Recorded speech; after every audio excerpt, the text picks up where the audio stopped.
नमस्कार प्यारे बच्चों, मैं सर फिर एक बार आपका स्वागत करता हूँ। आज हम लोग देखने के लिए जा रहे हैं कक्षा 10वीं पूरक पाठ्यपुस्तक संचयन भाग 2 से हरिहर काका इस पाठ का सारांश,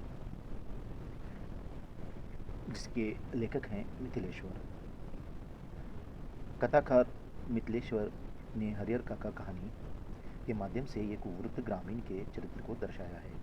शहर आरा से 40 किलोमीटर की दूरी पर एक गांव में हरिहर काका रहते थे, जो वृद्ध और निसंतान व्यक्ति थे। वैसे उनका भरा पूरा संयुक्त परिवार है। हरिहर काका ने 2 शादियां की थी, परंतु बिना संतान सुख दिए उनकी दोनों पत्नियां स्वर्ग सिधार गईं। हरिहर काका के 4 भाई हैं, सबकी शादी हो चुकी है और सभी बाल बच्चेदार हैं। हरिहर काका के परिवार के पास कुल 60 बीघे खेत हैं। प्रत्येक भाई के हिस्से में 15 बीघे पड़ेंगे।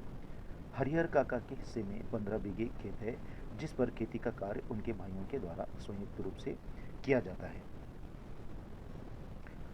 हरिहर काका के तीनों भाई, उनकी पत्नियां और बच्चे उनकी देखभाल करते हैं। उन्हें भाइयों द्वारा यह सीख दी गई थी कि वे हरिहर काका की अच्छी तरह सेवा करें, समय से नाश्ता खाना दें, किसी बात की तकलीफ न दें। सभी पारिवारिक काका की तबीयत खराब हो जाने पर चिंतित हो जाते थे। काका की इच्छा अनिच्छा का भी ध्यान रखा जाता था। उस सबके मूल में काका की जमीन थी। गांव में ठाकुरबाड़ी थी, जिसमें लोगों की बहुत श्रद्धा थी। उस धार्मिक स्थान पर साधु संतों का आवागमन होता रहता था। वहाँ एक मंदिर भी बना हुआ था। उस मंदिर की देखभाल के लिए महंत जी पुजारी नियुक्त किए गए थे। काका का ठाकुरबाड़ी में आवागमन बना रहता था। आवागमन मतलब आना जाना। काका भी धार्मिक प्रवृत्ति के व्यक्ति थे। महंत जी से काका प्रारंभ में बहुत प्रभावित थे। वे उनके पास बैठकर धार्मिक एवं पारिवारिक चर्चाएं करते थे। किसी तरह से महंत जी को काका की जमीन के विषय में ज्ञात हो गया।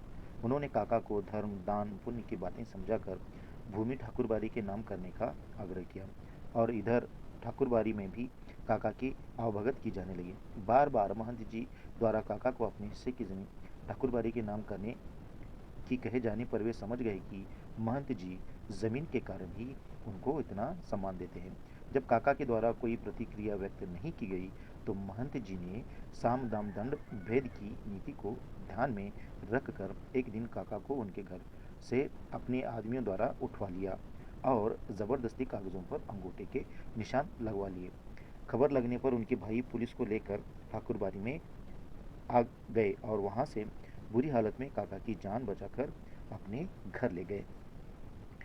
ठाकुरबाड़ी से वापस लौटने के बाद काका का ठाकुरबाड़ी के महंत जी के ऊपर से विश्वास उठ गया और उन्होंने ठाकुरबाड़ी के महंत जी के ऊपर मुकदमा दायर कर दिया, जिसमें उन्होंने ज़बरदस्ती अंगूठे के निशान लिए थे।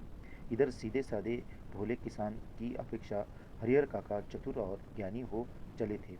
उन्हें आभास हो गया कि उनको सुरक्षा और आदर अपने भाइयों से ही मिल सकता है, वह भी तब जब तक कि उनकी ज़मीन उनके पास है। परिवार में रहते हुए काका का समय बीतने लगा, लेकिन भाइयों की गिद्ध दृष्टि का काका की ज़मीन पर थी। वे चाहते थे कि काका यह ज़मीन जीते जी उनके नाम कर दें। कहीं धोखे से महंत जी को यह मालूम नहीं हो जाए। अंत में काका से ज़मीन अपने नाम करवाने के लिए भाइयों ने महंत जी से भी ज़्यादा विकराल रूप धारण कर काका को यातनाएं देना शुरू कर दिया। उन्हें जान से मारने के लिए तैयार हो गए। वे कहते थे, सीधे मन से कागजों पर हस्ताक्षर करो, नहीं तो मारकर घर के अंदर ही गाड़ देंगे। हरिहर काका द्वारा मना करने पर उनके साथ मारपीट की गई। इसकी भनक ठाकुरबाड़ी के महंत को हुई तो वे तुरंत पुलिस से हरिहर काका के घर पहुंचे। पुलिस को देखकर परिवार वाले तो भाग गए, लेकिन हरिहर काका बच गए। हरिहर काका ने पुलिस को बताया कि भाइयों ने ज़बरदस्ती कागजों पर अंगूठे का निशान ले लिया है। हरिहर काका ने अपने लिए सुरक्षा की मांग की।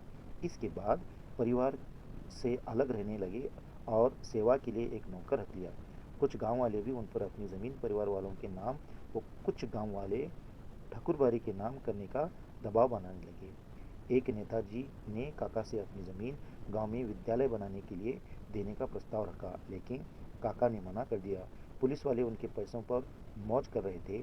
काका मानसिक तनाव के कारण गूंगेपन का शिकार हो गए और रिक्त आंखों से आसमान को ताकते रहते। बच्चों, इसका सारांश आपको समझ में आया होगा, ऐसी आशा करता हूँ। इस सारांश में बस इतना ही। जल्द ही मिलते हैं अगले वीडियो के साथ। धन्यवाद।